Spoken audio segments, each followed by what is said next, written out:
Hola, ¿qué tal? Bienvenidos al podcast de Español con Uli, el podcast en español fácil para aprender escuchando.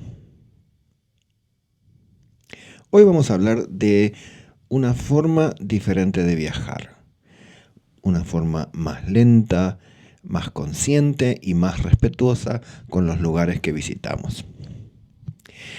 En este episodio, como siempre, vas a encontrar dos partes.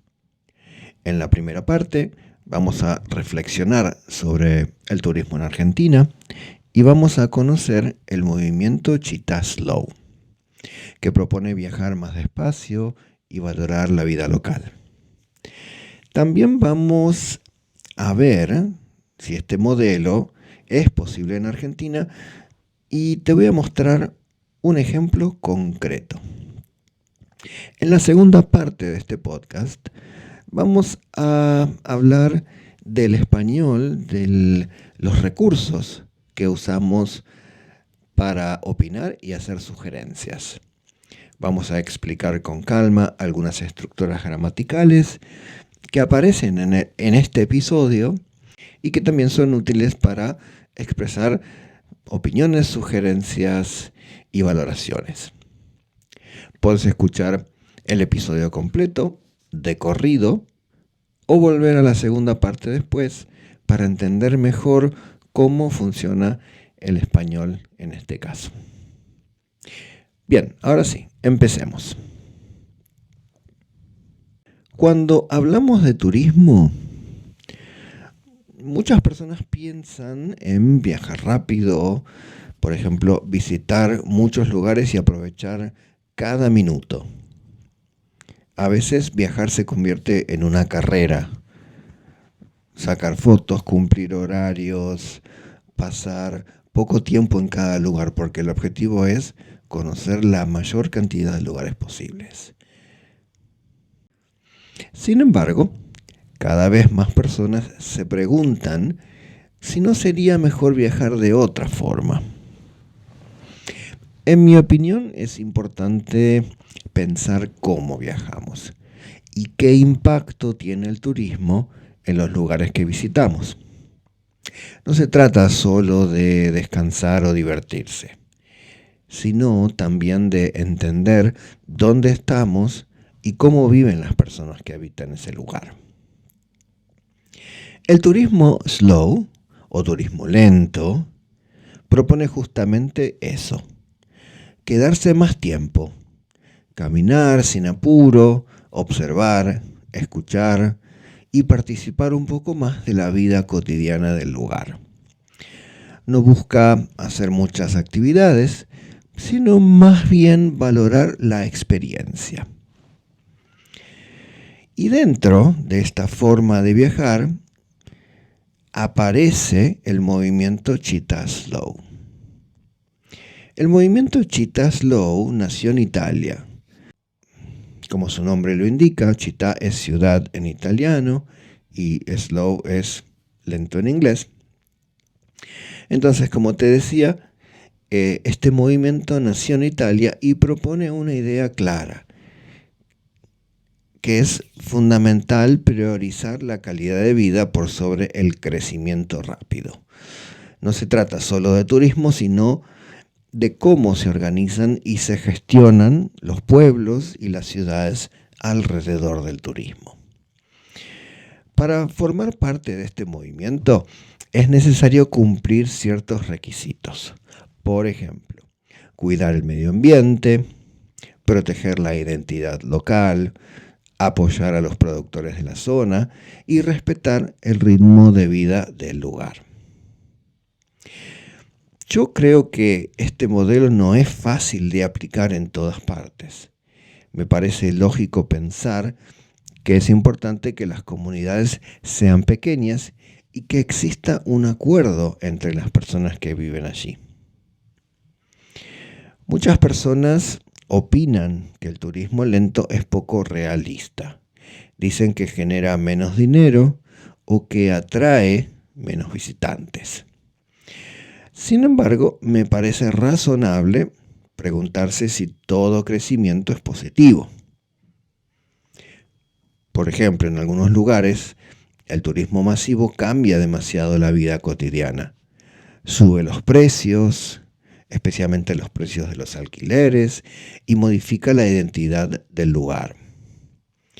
Por eso considero que es necesario poner límites al turismo, siempre y cuando esos límites ayuden a proteger el entorno y la vida local. No se trata, de rechazar a los visitantes, sino de encontrar un equilibrio. Argentina es un país muy grande y muy diverso. Tiene ciudades enormes, como por ejemplo Buenos Aires, pero también pueblos muy pequeños, con una identidad muy marcada. En mi opinión, es posible pensar en turismo slow en algunos lugares, siempre y cuando se respete la vida de quienes allí viven y no se piense solo en el turista. No creo que este modelo funcione en todos los destinos, pero sí creo que es positivo que exista como alternativa en el mundo, especialmente en este mundo que está cada vez más acelerado.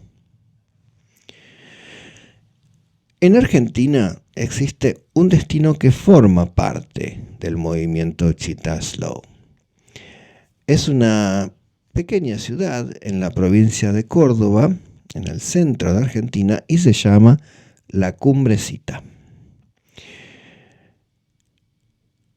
Allí no se permite circular en auto dentro del pueblo. Esta decisión busca reducir el ruido y cuidar el entorno natural y favorecer la tranquilidad. Me parece interesante observar que se decidió priorizar la calma y la naturaleza en lugar del turismo masivo. No hay grandes hoteles y el crecimiento está controlado.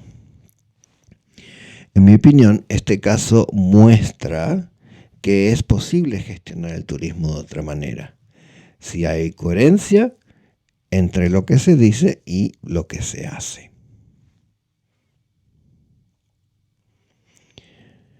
En resumen, no creo que todo el turismo deba ser lento, tampoco pienso que exista una sola forma correcta de viajar.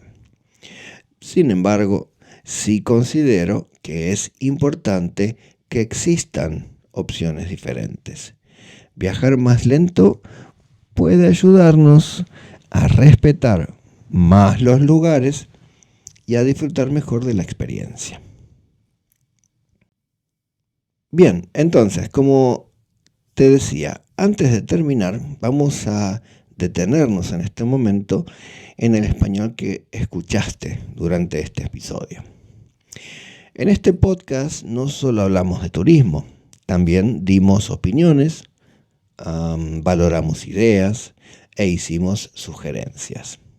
Y para eso usamos estructuras muy frecuentes en el español y ahora vamos a entender o vamos a explicarlas un poco más. Primero usamos una estructura para hacer una valoración o expresar una sugerencia con un verbo en infinitivo. Cuando hablamos de ideas generales, sin decir exactamente quién debe hacer la acción. Por ejemplo, es importante pensar cómo viajamos. O es necesario poner límites al turismo. O es positivo valorar la vida local. En estas frases no aparece una persona concreta que tiene que hacer esa acción. Hablamos de ideas generales. Por eso usamos un verbo en infinitivo, que es una forma verbal neutra, se llama verboide, y no está conjugado, por lo tanto no tiene persona, ni tiempo verbal.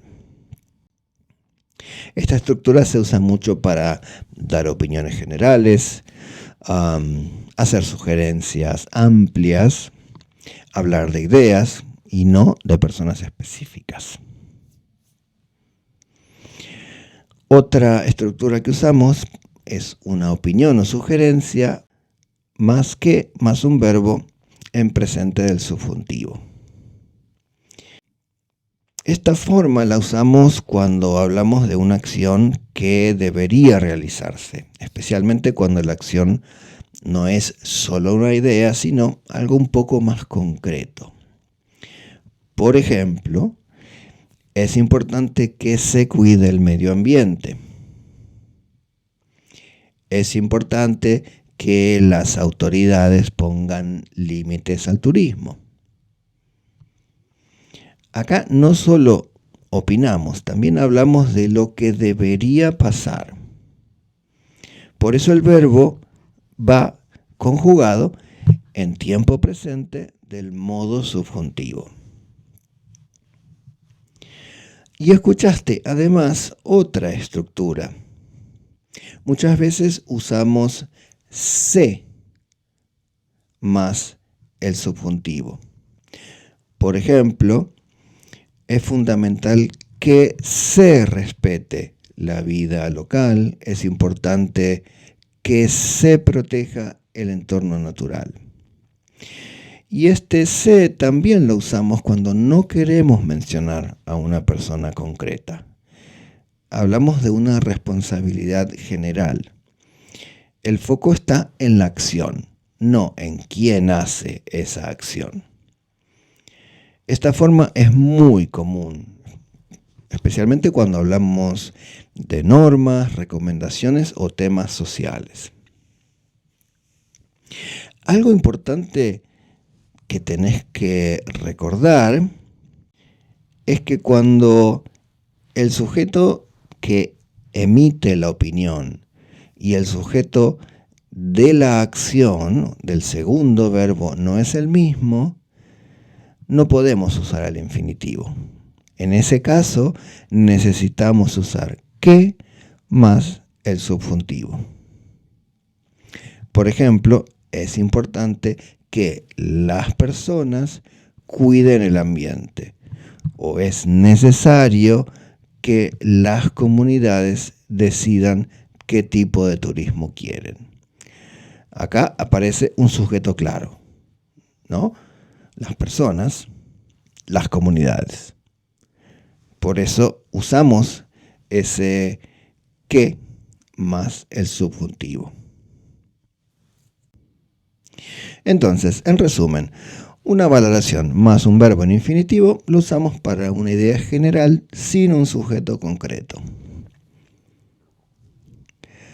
Una valoración o una opinión o una sugerencia más que más subjuntivo lo usamos para recomendación o deseo, especialmente cuando hay un sujeto diferente. Y usamos el que más se más verbo en subjuntivo cuando hablamos de la idea, también de una forma general, y hacemos énfasis en la idea y no en la persona que debe realizar esa idea. Entonces, si volvés a escuchar el episodio, intenta hacer esto. Escuchar cuando usamos el infinitivo, escuchar cuando usamos el que más subjuntivo y pregúntate, ¿hablamos en general? ¿Hablamos de alguien que debe actuar?